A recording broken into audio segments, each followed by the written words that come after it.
it's 2019, and that means only one thing: we're getting Generation 8 games this year. And even though at the point I'm making this video we don't exactly know anything about the new games, it's still fun to speculate what we're going to see, and also to talk about things that I don't want to see. So with that being said, in today's video we're going to be going over 5 things I do not want to see in the Pokemon Generation 8 games. Now of course, this is all my own opinion, which is fine.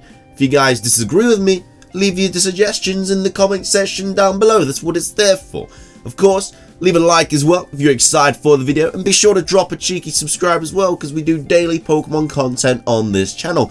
With all of that out of the way though guys, let's take a look and see what I personally don't want to see in the Pokemon Switch Generation 8 games.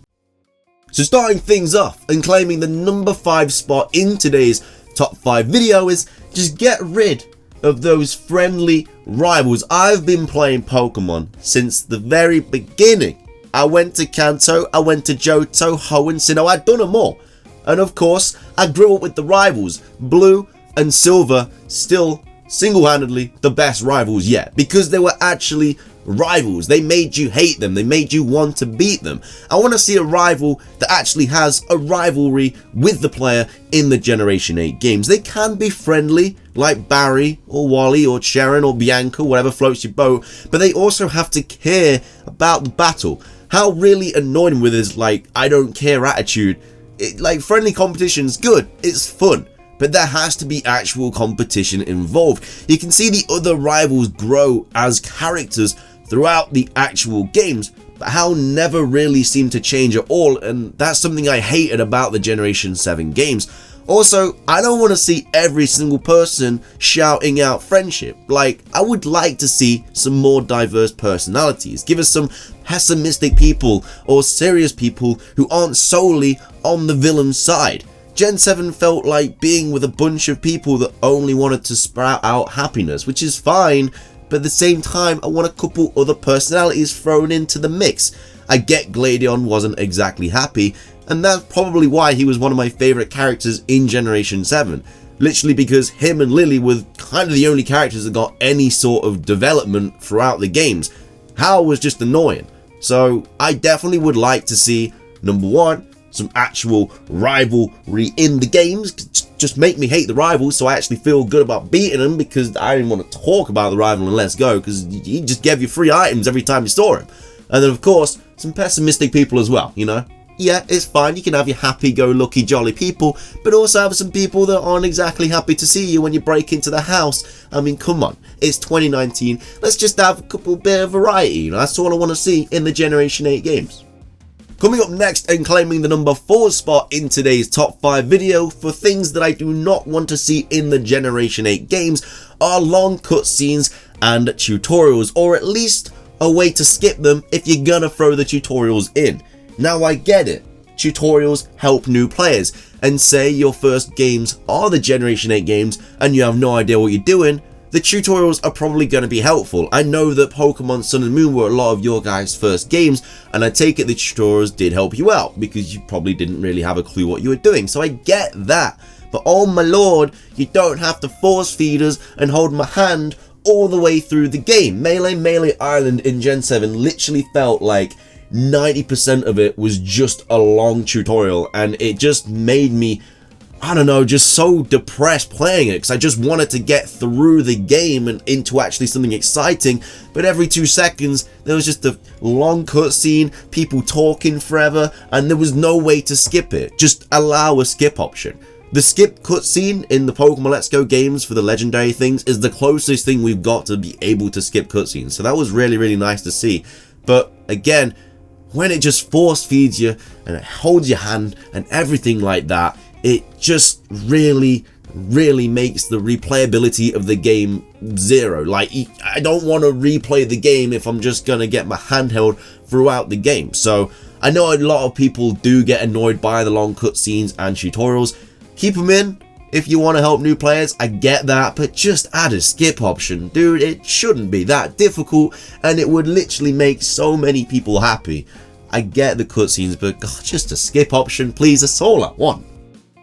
Coming in at the halfway point for things that I don't want to see in the Generation 8 games, and this is a biggie: Pokemon Go catching mechanics. Oh my lord, it is horrible. It's not great. I mean, yeah, it was a fun aspect. I get they're taking it from Pokemon Go into the Let's Go games. I get it. It was fun for the first throw. And then after that, it was kind of like, oh wait, this doesn't really work. Like, you see the Pokemon on your screen, you're throwing it, the Pokemon's jumping all over the place, which I get. Some Pokemon are more difficult to catch, but I don't know, the Joy-Cons or the Pokeball Plus, it just doesn't seem to send the Pokeball where you're kind of aiming it towards your screen. And I know a lot of people have had this problem. I don't know what it is. Maybe it's just a lack of communication between the Joy-Con and the Switch. I don't know, but the catching mechanics in Let's Go are pretty trash. I mean, yeah, they're okay, but there's still a lot of Pokeballs that have gone completely the opposite direction that I threw them. And I know that for a fact, because I shiny hunt, so I had to catch a few Pokemon here and there to get that combo of 31.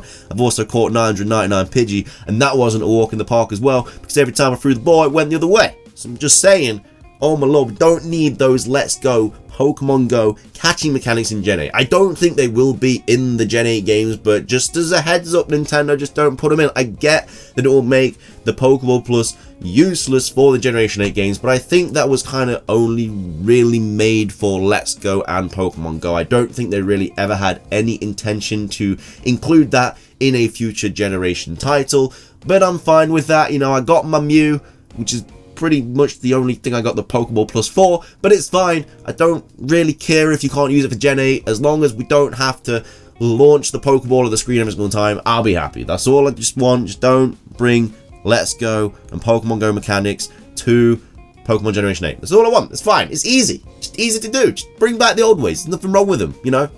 If it's not broke, you don't need to fix it. It's cool. Coming up next and claiming the number 2 spot in today's top 5 video, no more Gen 1 representation. There's one thing I asked for in Generation 8. I have played Pokemon since the very beginning, and I've loved every single game I've played. But I feel like I'm a little bit tired of Generation 1 getting all the spotlight. It's been pretty much in every single generation apart from Gen 5. I don't hate Gen 1 at all. I actually really like Gen 1. And I don't think there's going to be any Gen 1 representation in the Gen 8 games, because we've obviously just had Let's Go. But I don't want it in there anyway. It is a little bit overrated now. Let's just get that out there. I feel like I can speak for most people when I say Gen 1 is a little bit overrated now. I get it was the 20th anniversary for Pokemon Generation 7. I get that the Let's Go games were obviously with Pokemon Go. I get it, but there has been a lot of Generation 1 out there, you know. Maybe just its own kind of game this time with no Generation 1 links. In fact, just make it better and link to some other generations, you know? Maybe pick and choose Gen 4, Gen 5, Gen 3, whatever floats your boat. Just, you know, leave Gen 1 to the side. We've just had Let's Go. It's had its spotlight. Let's just allow the red carpet for some other generations. There's nothing wrong with that. I feel like it's not too much to ask, and it would make a lot of people happy. So yeah, no more Gen 1 representation in Gen 8 would be pretty cool to see.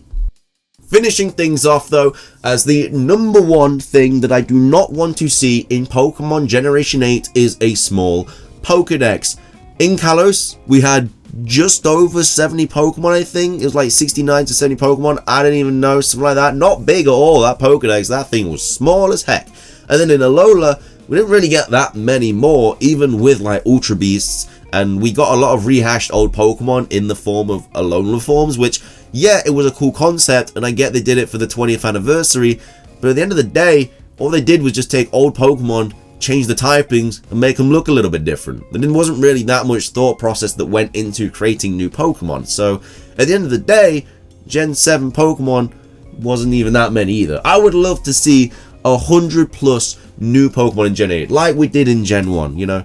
That was a handful of nice, powerful Pokemon. 151 we got. 152 if you counted missing note, but we won't count that. But you know what I mean? We got a bunch of Pokemon in the early generations, and I would love to see that in Gen 8. You know, we're coming up to 1,000 Pokemon now, and if they wanted to cap it off at 1,000, I think that would be absolutely insane. I think that'd be a little bit too many, because I think we're about, I don't know, like 180 or something away off 1,000, but that'd be kind of crazy if they included that many.